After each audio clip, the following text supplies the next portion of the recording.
Doctor Syed Nasir Hussain 20 minutes.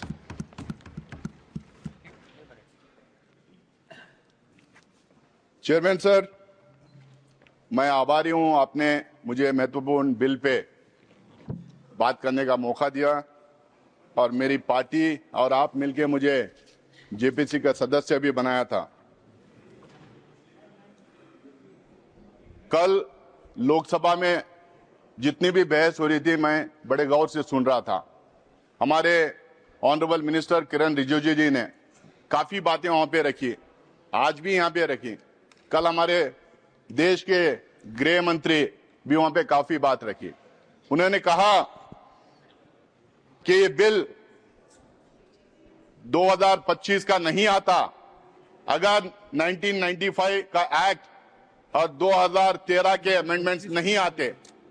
मैं आपके माध्यम से पूरे देशवासियों को ये बताना चाहता हूं, जब 1995 में ये बिल आई थी और 2013 में जब ये अमेंडमेंट्स आए थे, जो आज भारतीय जनता पार्टी ये क्लेम कर रही है कि कांग्रेस पार्टी ने ये ड्रैकोनियन लॉस लाई थी, कांग्रेस पार्टी ने एक कम्युनिटी को अपीज करने के लिए लाई थी, ये कॉन्स्टिट्यूशन से परे है। ये जो आज बड़ी बड़ी बात ये कर रहे हैं और इसका बेसिस बना है आज के बिल का, मैं इनसे पूछना चाहता हूं कि 1995 में आप क्यों इस बिल का समर्थन किए थे?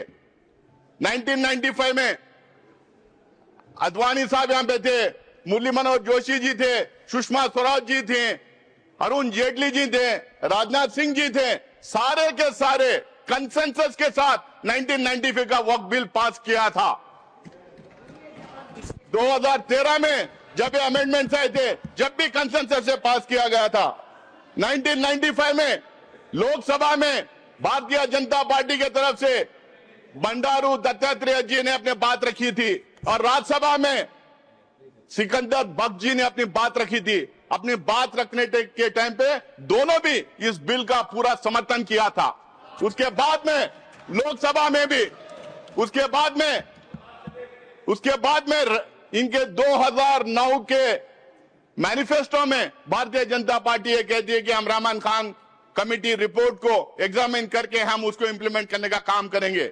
उसी रहमान खान कमेटी के रिपोर्ट के रिकमेंडेशन के बेसिस पे और आज ये जो बार बार कह रहे हैं सच्चर कमेटी रिपोर्ट, जिस कमेटी के रिपोर्ट को इन टोटो इन्होंने खारिज किया था, उनके खिलाफ क्या क्या इन्होंने नहीं कहा था, उस कमेटी के रिपोर्ट के खिलाफ इन्होंने क्या क्या नहीं किया था। हम लोगों ने रहमान खान कमेटी रिपोर्ट और सच्चर कमेटी की रिपोर्ट के आधार पर जब 2013 में अमेंडमेंट्स लाए थे, उस टाइम पे इनके तरफ से लोकसभा में शाहनवाज हुसैन जी, राज्यसभा में मुख्तार अब्बास नकवी जी अपनी बात रखते हुए उन 2013 के अमेंडमेंट को पूरी तरह से सपोर्ट किया था। मैं इन लोगों से पूछना चाहता हूं, अगर ये ड्रैकोनियन लॉ था, अगर ये किसी एक कम्युनिटी को अपीज करने का मामला था, अगर ये कॉन्स्टिट्यूशन के परे थे, तो आपने क्यों सपोर्ट किया था? क्यों कंसेंसस के साथ आपने ये बिल पास करने दिया था? आप 2013 के बाद सर 2014 में ये लोग सरकार में आ गए। 2014 से 2024 तक इनको समझ में नहीं आया कि ये ड्रैकोनियन लॉ है। इनको ये समझ में नहीं आया कि कम्युनिटी को अपीज करने के लिए लाया गया है। 2024 में फिर ये बिल इनको 2024 में इनको याद आ गया, वक्फ बोर्ड ड्रैकोनियन लॉ है, कम्युनिटी को अपीज कर रहे हैं। 2024 में याद आया। क्यों 2024 में याद आया? 10 साल क्यों आपको याद नहीं आया? 2024 में इसलिए याद आया क्योंकि 400 का नारा इनको दिए थे, 240 में निपट गए थे। इनको बिल्कुल मेजॉरिटी नहीं मिली थी। इनको अब समझ में नहीं आ रहा कैसे अपना वोट बैंक बढ़ाएं। इनको यह समझ में नहीं आ रहा कौन सा मुद्दा उछालें, तो इन्होंने वक्फ बोर्ड को लेके आया, इस एक्ट को लेके आके कम्युनल पोलराइजेशन करने का काम कर रहे हैं। आप कह रहे हैं कि हम अपीज कर रहे हैं, आप पोलराइज करना चाह रहे हैं। पूरे देश को, पूरी दुनिया को पता है पोलराइजेशन देश में होता है तो किसका फायदा होता है करके। कौन पोलराइज करता है, कौन धर्म की राजनीति करता है, कौन किसी एक कम्युनिटी को विलन बना के उसके खिलाफ में एक नैरेटिव बिल्डअप करने का काम करता है। और ये पूरी बिल मैं दावे के साथ कह सकता हूं और पूरे में तत्व के साथ, लॉजिक के साथ यहां पे अपनी बात रखूंगा, ये बिल टोटली फॉल्सिटी पे है, ये मिस इन्फॉर्मेशन कैंपेन पे है, एक नैरेटिव बिल्डअप करने की पिछले 4 महीने से 6 महीने से कोशिश की गई है। इसमें सिर्फ ये नहीं, पूरा गोदी मीडिया लग गया इनके सपोर्ट में। इनका जो फेक फैक्ट्री है, बीजेपी की जो आईटी सेल है, पूरी लग गई ये कह रही मिस इंफॉर्मेशन फैलाने में। मैं इनके सारे जितने ये मैं भी जो बात किया मैं आपके सामने यहाँ टेबल पे रखता हूं सर। आप कह रहे हैं, आप रिजिजू कह रहे हैं कि हम ट्रांसपेरेंसी लाएंगे, गरीब को मदद करेंगे, हम वक्फ बोर्ड को ताकत देंगे, हम वक्फ बोर्ड को शक्ति देंगे। भैया आप 10 साल पावर में थे, क्या किए? आज वेबसाइट निकाल के देखेंगे, सेंट्रल वक्फ काउंसिल की जो बात कर रहे हैं सिर्फ किरण रिजिजू जी का नाम नजर आएगा। काउंसिल नहीं है उसके अंदर, काउंसिल नहीं है उसके अंदर। और जो बजट अलोकेट होता था वक्फ काउंसिल के लिए वो भी नहीं दिया गया। वहां का जो स्टाफ था उनको सैलरीज नहीं दिए गए। भारतीय जनता पार्टी के जो रूल्ड स्टेट्स हैं, कई जगह 10 साल, कई जगह 15 साल, कई जगह 20 साल से है, वहां पे स्टेट वक्फ बोर्ड कॉन्स्टिट्यूट नहीं किए गए। आप अपने शासित राज्यों में वक्फ बोर्ड का नाम नहीं लेते, वहां के वक्फ बोर्ड कॉन्स्टिट्यूट नहीं करते। आज आप कह रहे हैं गरीब मुसलमान को मदद करेंगे, आप कह रहे हैं इसमें ट्रांसपेरेंसी लाएंगे। कितना आप जो असत्य बातें देश के सामने रखेंगे और पार्लियामेंट में रखेंगे। आप हमेशा मिसलीड करने का काम किए हैं। हर एक चीज जो ये बोल रहे हैं इसमें ये सत्य से दूर है और देश को गुमराह करने के लिए, मिसलीड करने के लिए ये बातें यहां पे कर रहे हैं।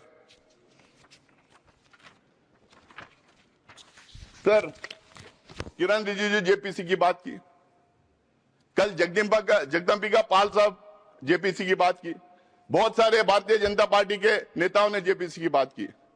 जेपीसी गठित हुई, आप लोगों ने मुझे भी सदस्य बनाया था, मौका दिया था वहां पे काम करने का। पहले जब शुरू हुआ, स्टेक होल्डर्स आने लगे, एक्सपर्ट्स आने लगे, एकेडमिशियंस आने लगे, तो उसमें 97-98% लोग आके बिल के खिलाफ बात रखे। उन्होंने तर्क दिया, उन्होंने रीजंस दिया। जब इनको पता चल गया कि बिल के फेवर में कोई आ नहीं रहा है, पूरा बिल के खिलाफ लोग आके डिपोज कर रहे हैं, आप इनको पूछिए कि 1 लाख जो है आंकड़ा दे रहे हैं, कितने लोग उसमें बिल के फेवर में, कितने बिल के खिलाफ है। आज वो सदन के पटल पर रख दें तो देश को पता चल जाएगा कितने लोग उस बिल का अपोज किया था।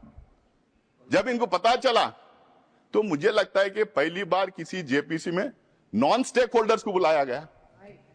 नॉन स्टेक होल्डर्स जिसको वक्फ से कुछ लेना देना नहीं है, ना वो दान दे सकता है, ना उसका मेंबर बन सकता है, जिसको वक्फ के बारे में पता नहीं है, कोई नॉलेज नहीं है, और कुछ ऐसे थे एक्सट्रीमली कम्युनल स्टेटमेंट्स आके वहां पे दे रहे थे। तो ये माहौल क्रिएट करने के लिए, बिल के फेवर में सपोर्ट ड्रम अप करने के लिए जेपीसी में लोगों को बुलाया गया था। आज ये बार बार ये कह रहे हैं कि जेपीसी के रिकमेंडेशंस लाए हैं, जेपीसी के रिकमेंडेशंस लाइए। इनको पूछिए क्लॉज बाय क्लॉज उसमें डिस्कशन हुआ था, उसमें क्लॉज बाय क्लॉज डिस्कशन हुआ था। किसी भी जेपीसी का ये मिनिमम बेसिक रिक्वायरमेंट होता है कि वहां पे अमेंडमेंट के लिए जो भेजा गया है उसका क्लॉज बाय क्लॉज डिस्कशन होना है। मुझे लगता है कि पहली बार ये 75 years of parliamentary democracy in India में जेपीसी में क्लॉज बाय क्लॉज बिना डिस्कस किए अमेंडमेंट बुलडोज करके इन्होंने लेके आया है। वो पूरी जेपीसी के रिकमेंडेशंस नहीं थे, वो पूरी जेपीसी के रिकमेंडेशंस नहीं थे, वो एनडीए के एमपीज के रिकमेंडेशन थे, वो थोपे हुए रिकमेंडेशन थे। वहां पे अंतर ज्यादा नहीं था, 1-2 एमपीज का अंतर था। आप उठा के जेपीसी की रिपोर्ट में देख ले कितने फेवर में किए, कितने खिलाफ किए। हमारा एक भी रिकमेंडेशन उसमें लाया नहीं गया है। तो अगर वही आपको करना था, जो स्टेक होल्डर जो आए थे, जो वहां पे डिपोज किए थे इसके खिलाफ में, उनका सुझाव नहीं लेना था, अपोजिशन के एमपीज का सुझाव नहीं लेना था, जेपीसी गठित ही नहीं करना था। आज जेपीसी की बात कर रहे हैं आप ऐसा करें, हमने इतना बड़ा दिल कर दिया, हमने जेपीसी में भेज दिया। अरे जेपीसी में भेज के किया क्या, उसको और वर्सन किया है। मैं आगे बताऊंगा कैसा कैसा इन्होंने वर्सन किया है। Please sir, I need your protection. Yes please. जब रिजू जी बात कर रहे थे, हम लोगों ने किसी ने बात नहीं किया। प्लीज बैठ करके, ये मत ना समझे कि आप बात करने तो हमारी कैपेसिटी नहीं डिस्टर्ब करने के लिए। प्लीज आप सर उनको बोलने दीजिए प्लीज। सर ये जितने अमेंडमेंट्स अब लाए हैं हमारे कॉन्स्टिट्यूशनल प्रोविजंस के खिलाफ हैं। ये 14, 25, 26, 30 को वायलेट करते हैं। ये इक्वलिटी बिफोर लॉ को वायलेट करते हैं, ये parity in laws for all sections of the people को वायलेट करते हैं। वन नेशन वन लॉ हम नहीं कहते, वन नेशन वन लॉ का नारा बार बार ये लोग देते हैं, उसको ये वायलेट करते हैं। ये यूसीसी बार बार बोलते हैं, उसको ये वायलेट करते हैं। अगर इतना ही है, मैं आज भी यहां कह रहा हूं, कांग्रेस पार्टी की तरफ से मैं कह रहा हूं, एक मुसलमान एमपी उस कम्युनिटी के होने के नाते से मैं कह रहा हूं, इस देश में जितने समुदाय हैं, जितने धर्म हैं, उन तमाम religious centres, religious activity centres, धर्मस्थल जितने हैं, उसके गवर्नेंस और एडमिनिस्ट्रेशन में एक तरफ ये एक तरीके का लॉ होना चाहिए। सबको एक तरीके का लॉ रहने, हिंदूज को, मुसलमान को, सिख्स को, क्रिश्चियन को, पारसीज को, जोरस्ट्रियंस को, सबको एक तरीके का लॉ बनाइए। आप क्यों घबरा रहे हैं उससे? बनाइए लॉ उसके लिए, पर्सनल लॉ छोड़ के बाकी के सब गवर्नेंस एंड एडमिनिस्ट्रेशन में एक तरीका लॉ होना चाहिए। आप मैं आगे बताऊंगा और पार्लियामेंट के पटल पे मैं देखूंगा किस तरह से अलग अलग समुदाय में ये भेदभाव कर रहे हैं, किस तरह से ये टारगेटेड लेजिस्लेशन है, किस तरह से ये अनफेयर लेजिस्लेशन है, किस तरह से ये मुसलमानों के खिलाफ का लेजिस्लेशन है। आप बार बार कह रहे थे मुसलमानों के खिलाफ नहीं है। मैं दावे के साथ मैं कहना चाहता हूं, मैं आपके सामने प्रूफ दूंगा, यहां पे रखूंगा, ये बिल्कुल टारगेटेड लेजिस्लेशन है। आप इस देश में आप ये मैसेज देना चाहते हैं कि यहां पे एक कम्युनिटी को बिल्कुल सेकेंड क्लास ग्रेड का सिटीजन हम बना के रखेंगे। आप जिस तरह के लॉस लेके आ रहे हैं, वो धर्म के आधार पे आप लॉस लेके आ रहे हैं। ये पहला नहीं है। कल कोई सीए एनआरसी की बात कर रहा था, यहाँ अमित शाह जी बैठे हैं, जब उस हाउस में हम लोगों ने सवाल किया था तो इन्होंने बोला था क्रोनोलॉजी से समझिए, ये सिर्फ सीएए नहीं है, इसके साथ एनआरसी और एनपीआर जुड़ेगा। जब इनसे सवाल पूछा गया था तो बोले नहीं, इससे लिंक्ड है। आप कह रहे हैं कि हम धर्म के आधार पे हम किसी की सिटीजनशिप छीन नहीं रहे, लेकिन धर्म के आधार पे आप सिटीजनशिप रोक रहे हैं। ये पहली बार हिंदुस्तान की कॉन्स्टिट्यूशन में ऐसा हुआ है। मुझे नहीं लगता है कि कहीं ऐसा और हो रहा होगा। उसके बाद में 1991 का सेटल्ड क्वेश्चन है sir, 1991 places of worship act का सेटल्ड क्वेश्चन है।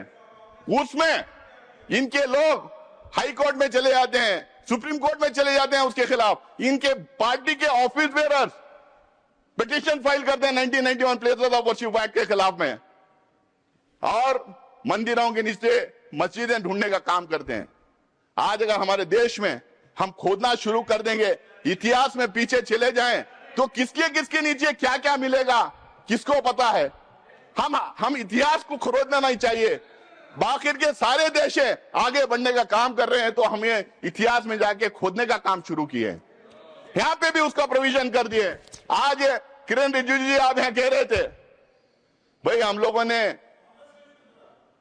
सर ये कौन है सर? आप बीच में टिप्पणी ना करें। कौन है सर ये? आप बोले इधर प्लीज। जगेश जी, सर मैं उस पर आगे आऊंगा। अभी किरण रिजिजू जी ने बताया कि वफ का मायना क्या है। सर वफ का माना दान है, it as simple as that. वफ का माना दान है। दान कोई भी किसी को भी कर सकता है। ये बार बार कह रहे थे कि 2013 में एनीबडी कैन डोनेट करके लेके आए। इनको शायद ये पता नहीं, हुजूर मोहम्मद प्रॉफिट मोहम्मद के जमाने में गैर मुसलमानों भी दान करते थे। बहुत इंपॉर्टेंट सेंटर से जहां पे गैर मुसलमानों ने दान किया है। दान के लिए कोई रोक नहीं है, और ये दान का कॉन्सेप्ट सिर्फ हमारे धर्म में नहीं है। हम उसको वक्फ के नाम से कहते हैं, लेकिन दान का कॉन्सेप्ट हर मजहब में है।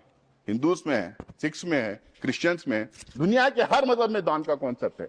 हमारे दान के कॉन्सेप्ट से बनाए हुए इदारों को गवर्न करने के लिए, एडमिनिस्ट्रेट करने के लिए, रेगुलेट करने के लिए वक्फ बोर्ड बना है। ये बात फैलाई जा रही है, क्यों सिर्फ मुसलमानों को वक्फ बोर्ड चाहिए, क्यों हमारा बोर्ड नहीं चाहिए, क्यों सनातन बोर्ड नहीं चाहिए। इतना सोशल मीडिया में इसको फैलाया गया, मुसलमानों को अपील करने के लिए वक्फ बोर्ड बनाए गए। शायद इनको पता नहीं, शायद ये बोलना भी नहीं चाहते। इस देश में एंडोमेंट बोर्ड्स हैं, इस देश में मुजरा डिपार्टमेंट्स हैं, इस देश में हिंदू रिलीजियस प्लेसेस एक्ट्स हैं, इस देश में एसजीपीसी है, इस देश में बहुत सारे स्टेट्स में क्रिश्चियंस के लिए काउंसिल्स और कॉर्पोरेशंस हैं, हर मजहब के लिए है। हर मजहब के रिलीजियस इंस्टीट्यूशंस को गाउन करने के लिए अलग अलग एक्ट्स बनाए गए हैं। टेंपल ट्रस्ट से, स्टेट से अलग अलग एक्ट्स बनाए गए हैं। आप ये क्यों भ्रम फैला रहे हैं? और ये सिर्फ कांग्रेस का अचानक बनाया हुआ मामला नहीं वक्फ का। आपने अभी कहा कि अंग्रेजों के जमाने में वक्फ को रेगुलेट करने के लिए कई एक्ट्स आए थे, उसको आगे बढ़ाते गए, उसमें अमेंडमेंट लाते गए, उसमें सुधार लाने के लिए कई अमेंडमेंट्स लेके आए। कांग्रेस ने उसको सुधार करने के लिए कई काम किया है। और 1995 में 2013 के एक्ट्स के बारे में ये बार बार जो बोल रहे हैं, वो बिल्कुल वक्फ बोर्ड को स्ट्रेंथन करने के लिए, वक्फ प्रॉपर्टीज को बचाने के लिए, एंक्रोचर्स को हटाने के लिए, उसमें ट्रांसपेरेंसी लाने के लिए हम लोगों ने वो अमेंडमेंट्स लेके लाए थे और इनका पूरा सहयोग और सपोर्ट उसमें था।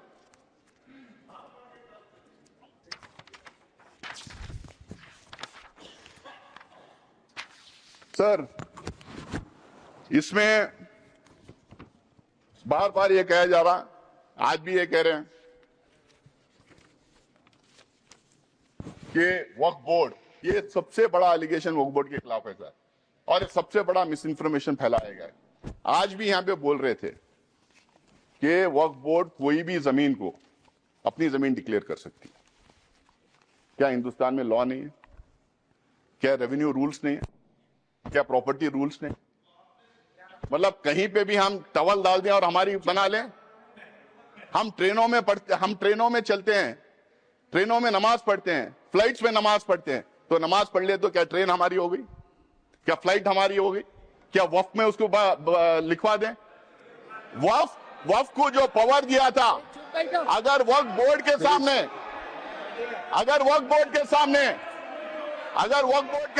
कोई कंप्लेंट आता है, वक्फ बोर्ड के सामने कोई कंप्लेंट आता है, तो वक्फ बोर्ड उसकी तहकीकात करती है, उसकी इंक्वायरी करती है, उसके लिए सेट रूल्स हैं। शायद किरण रिजिजू को ये बात पता नहीं कि हर स्टेट उस इंक्वायरी कैसा कराया जाए, हर स्टेट के रूल्स अलग बने हुए हैं।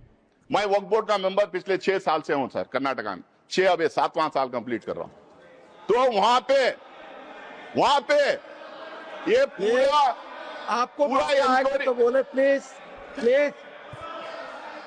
पूरा इंक्वायरी होने के बाद में सर्वे कमिश्नर उसको सर्वे करता है, कलेक्टर उसको चेक करता है, फिर उसके बाद में स्टेट गवर्नमेंट को जाता है, स्टेट गवर्नमेंट उसको वेरीफाई करती है, उसके बाद में वक्फ गेजेट उसके बाद में सरकार उसको गेजेट करती है। उसके बावजूद भी अगर कोई संतुष्ट नहीं है तो ट्राइब्यूनल में जा सकता है। अगर वहां भी कोई अगर वहां भी उसके खिलाफ अगर डिसीजन जजमेंट आता है, अगर वहां पे वो कन्विंस नहीं है तो वो कोर्ट में जा सकता है। आज ये कह रहे हैं कि कोर्ट में रिव्यू नहीं कर सकते, कोर्ट में बिल्कुल रिव्यू कर सकते हैं। अगर कोर्ट में रिव्यू नहीं कर सकते तो हाई कोर्ट में और सुप्रीम कोर्ट में वो के इतने केसेस कैसा हो रहे हैं, हाई कोर्ट में और सुप्रीम कोर्ट में। माननीय गृह मंत्री कुछ कर दे एक जी प्लीज। मान्यवर, मैं सदस्य को बीच में टोकना नहीं चाहता, शायद वो भोले भाव से गलत इंफॉर्मेशन सदन के सामने रख रहे हैं, तो मैं थोड़ा करेक्ट करना चाहता हूँ प्लीज। मान्यवर। Jairam ji please please, chair has given time. क्या कह रहे हैं आप रमेश जी, क्या कह रहे हैं? ताकि मैं मान्यवर जी प्लीज प्लीज मान्यवर बोल जो डिस्प्यूट है वो इतना ही है कि अगर ट्रिब्यूनल के फैसले से कोई असंतुष्ट है तो ये भूमि का मामला है, इस पर सिविल सूट होना चाहिए।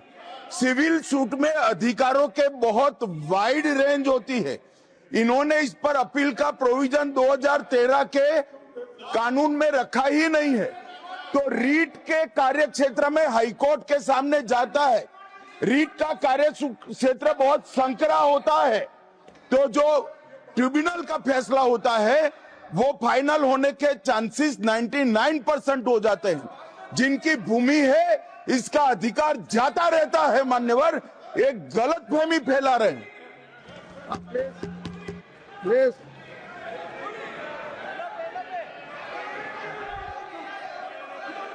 यस, आप ही को दे रहे हैं, आप सुनते नहीं सर, आप ही को कह रहा हूं मैं।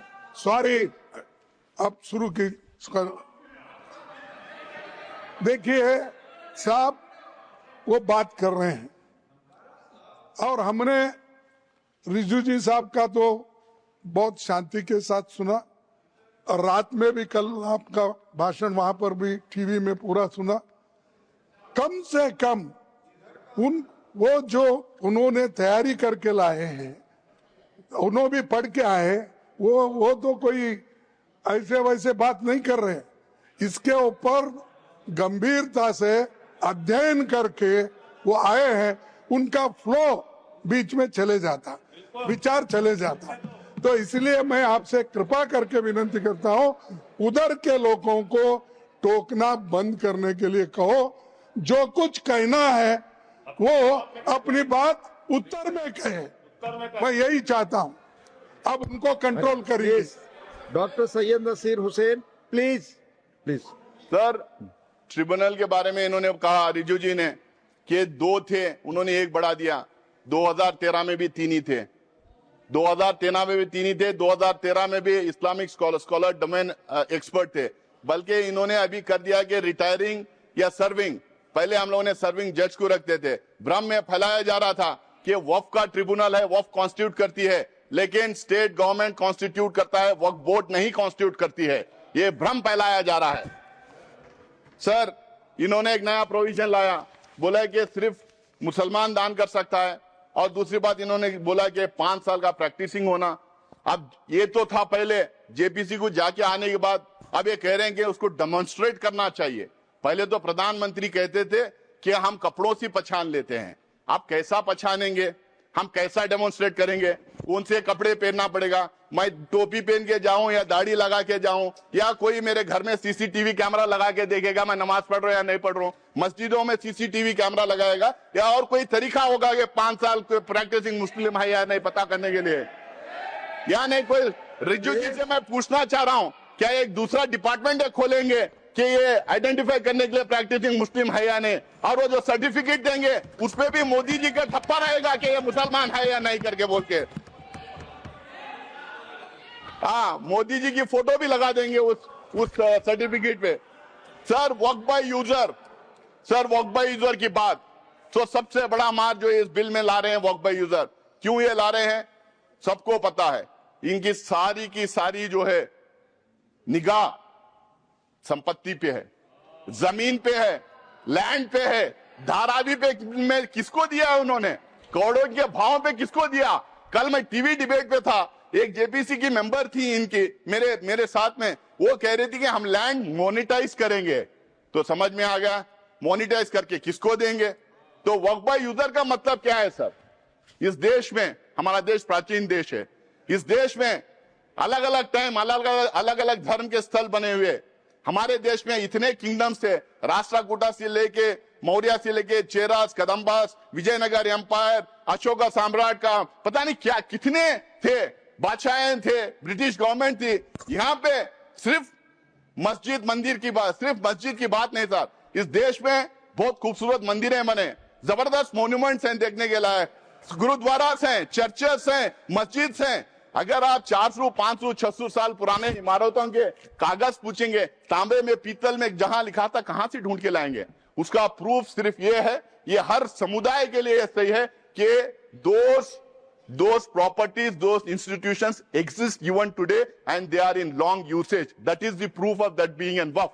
There is waqf by user, there is temple by user, there is gurudwara by user, there is church by user, there is mata by user, there are so many religious institutions by user. किसका proof मांगेंगे? जब हमने बोला तो ये बोले कि हम प्रोस्पेक्टिवली अब ये करेंगे, रेट्रोस्पेक्टिवली नहीं देखेंगे। भाई जो रजिस्टर्ड नहीं है वक्फ बाय यूजर, अगर 200-300 साल पुरानी है तो उसको कैसा मानेंगे आप ये कह रहे हैं कि और दूसरा उसमें ये बोल रहे हैं कि डिस्प्यूटेड है। तो मैं प्लेसेस ऑफ वर्शिप टैग की बात कर रहा था, अगर डिस्प्यूटेड है, गवर्नमेंट है, तो फिर हम नहीं करेंगे। बट डिस्प्यूटेड कैसा है? डिस्प्यूटेड तो एक ही थी, वो बोले थे अयोध्या का मसला छोड़िए बाकी के पूरे इसमें आ जाएंगे। आप कैसा डिस्प्यूटेड, पुराने इदारों के डिस्प्यूट कैसा हो जाएगा? ये खोज रहे हैं बार बार देश में दंगे फसाद करवाने का। ये डिस्प्यूट लड़ना दंगे फसाद करवाना, अपना वोट बैंक क्रिएट करने की राजनीति कर रहे हैं वक्फ यूजर को निकाल के। और दूसरा, अब ये कह रहे हैं कि हम उसको ले लेंगे। अब मेरा टाइम बढ़ाया है, मेरा पार्टी का टाइम ऑलरेडी मैं मेरे पार्टी हमारे पार्टी का समय बाकी है, इनको 25 मिनट दीजिएगा। और उससे ज्यादा साहब ने कहा था। Please please please. तो सर अब एक बोल 25 मिनट सर, क्या 30 मिनट? समय यहाँ 20 मिनट लिखा हुआ है। देखो साहब, मैं 20 मिनट रात के 2:30 कृपया समय देखिए। मैं ऑलरेडी माननीय एलओपी ऑलरेडी बोलने से अतिरिक्त समय दिया मैंने। प्लीज अब मैं ले रहा हूं सर। अब बोल सर दूसरा, सर आप ये कह रहे हैं कि वक्फ यूजर ऐसा ही रहेगा जो रजिस्टर्ड है, और दूसरी तरफ कह रहे हैं कि पोर्टल हम नया ला रहे हैं और उस पोर्टल में हर एक वक्फ को फिर दोबारा रजिस्टर करना पड़ेगा। भाई वक्फ यूजर वो रजिस्टर्ड हो गया तो सीधा उठा के डाल लीजिए उसमें, आप फिर दोबारा उनको क्यों रजिस्ट्रेशन करें? आप चाह रहे हैं कि फिर वो दोबारा पेपर उससे मांगे, आप पेपर ना दें, फिर आपके लोग जाके दंगा फसाद करें और आपका वोट बैंक बढ़ता रहे। ये आपका वो है। सर तीसरा, ढांचे की बात कर रहा हूं मैं। ये बहुत जोर जोर से रिजू जी बोल रहे थे कि ये सेक्युलर कैरेक्टर है वक्फ बोर्ड का। वक्फ बोर्ड का सेक्युलर कैरेक्टर है।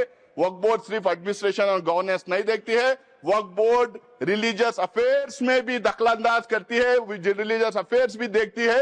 अगर आपको इतना ही है, अगर आप कह रहे हैं, अगर मैं आपकी बात भी मान लूं, तो मैं आपसे पूछना चाहता हूं, क्या हिंदू रिलीजियस एक्ट के तहत जो इंस्टीट्यूशंस बने, endowment act, Muzrai department, places of Hindu religious places act, SGPC और अलग अलग समुदाय के जो इदारे जो बने हैं, क्या उसमें एक मुसलमान, एक सिख, एक बुद्धिस्ट, एक जैन को आप रखेंगे?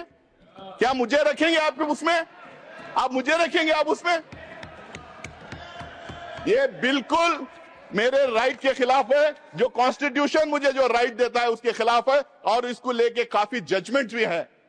दूसरा सर, मैं उसके सारे को, और ये जो कह रहे हैं, और ये जितने यहाँ पे हैं, अब Bihar Hindu religious trust act, Madras Hindu religious and endowment act, Orissa का, तमिलनाडु का, उत्तर प्रदेश का, आंध्र प्रदेश का, सब में साफ लिखा जाता है कि सिर्फ और सिर्फ हिंदू वहां रहेंगे और कोई और दूसरे मजहब का आदमी नहीं रहेगा। जब वहां पे वो एक्ट में ही है, तो यहां कैसे आप दूसरे लोगों को देंगे? आप एक्चुअली क्या प्रूव करना चाह रहे हैं?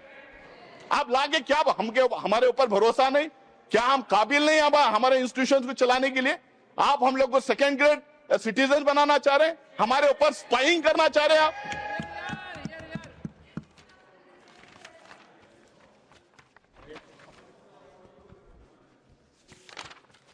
सर सीईओ को लाने की बात थी कि मुस्लिम सीईओ नहीं रहेगा, दूसरा आएगा। वहां पे भी मैं तमिलनाडु, तेलंगाना, आंध्र प्रदेश के मैं एक्ट बताता हूं, वहां पे भी यह कहा गया कि sir finally, sir please finally, नहीं सर मैं अब थोड़ा टाइम लूंगा, खत्म करें। नहीं फाइनली अब 25 मिनट हो गए sir, finally sir, finally please do not take sir नहीं फाइनली 3-4 इश्यूज के बारे में बोलूंगा सर। रिजू जी कल भी बोले, आज भी बोले, 123 प्रॉपर्टीज को लेके भ्रम फैलाया जा रहा है। ये सारे के सारे 123 प्रॉपर्टीज आके या तो दरगाह है, या तो मस्जिद है, या तो कब्रिस्तान है, या तो ईदगाह है। ये झूठ है। ऑथेंटिकेट करो, धन्यवाद, ऑथेंटिकेट करो, उसकी लिस्ट में आपको देना चाह रहे हो ऑल 120। और इसको धन्यवाद, आपकी बात हुई। जयराम जी, धन्यवाद, जयराम जी, अनदर 5 मिनट, डॉक्टर राधा, अनदर 5 मिनट, डॉक्टर मोहन दास अग्रवाल। नहीं आपकी बात ठीक। माननीय, जो भी असंसदीय शब्द अगर आप इस्तेमाल करेंगे वो रिकॉर्ड में नहीं होगा। प्लीज प्लीज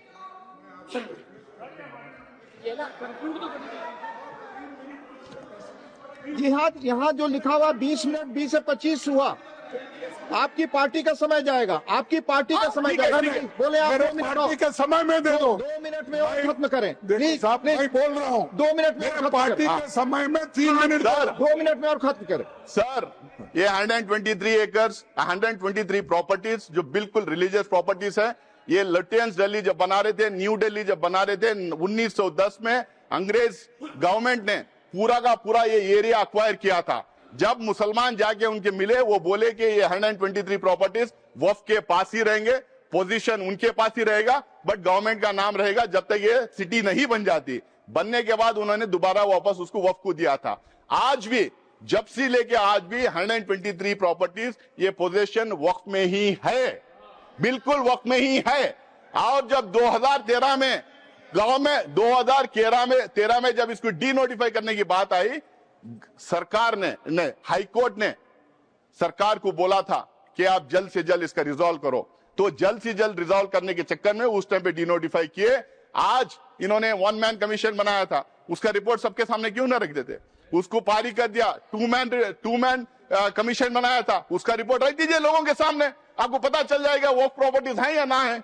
ये झूठ बोलना, लोगों को गुमराह करना, मिसगाइड करना बंद करे। दूसरा सर, ओके सर, ओके खत्म हुआ, ओके सर, दूसरा सर, नहीं खत्म हुआ, हमारे पार्टी का टाइम ले रहे हैं सर। जितना उन्होंने बोल दिया, येलोपी ने बोल दिया, I cannot go on in येलोपी ने बोल दिया sir, I cannot go on in बोला। Please, नहीं, conclude, दूसरा conclude, सर, दूसरा Conclude. केरला की बात ये करते हैं, conclude. केरला की बात ये करते हैं, केरला की बात ये करते हैं। मैं इनको ऑथेंटिकेट करने के लिए कहता हूं, वक्फ बोर्ड कभी ये नहीं क्लेम किया उनकी प्रॉपर्टी है।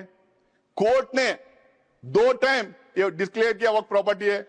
तीसरी बार जुडिशियल कमीशन ने कहा वक्फ प्रॉपर्टी है। लेकिन मैं आज भी यहां पे कहता हूं, कांग्रेस पार्टी की तरफ से मैं यह कहना चाहता हूं, जितने गरीब लोग वहां रह रहे हैं, जो फिशरमैन है, पूरे इंडिया की तरफ से मैं कहना चाहता हूं, जो फिशरमैन है, जो गरीब है, जिन्होंने जमीन खरीदी थी, कुछ लोग ऐसे ही रह रहे हैं, उनका इंटरेस्ट प्रोटेक्ट किया जाएगा, उनको वो जमीन दिलाई जाएगी। लेकिन वक्फ बोर्ड को बात करना बंद करें। डॉक्टर, धन्यवाद। No nothing.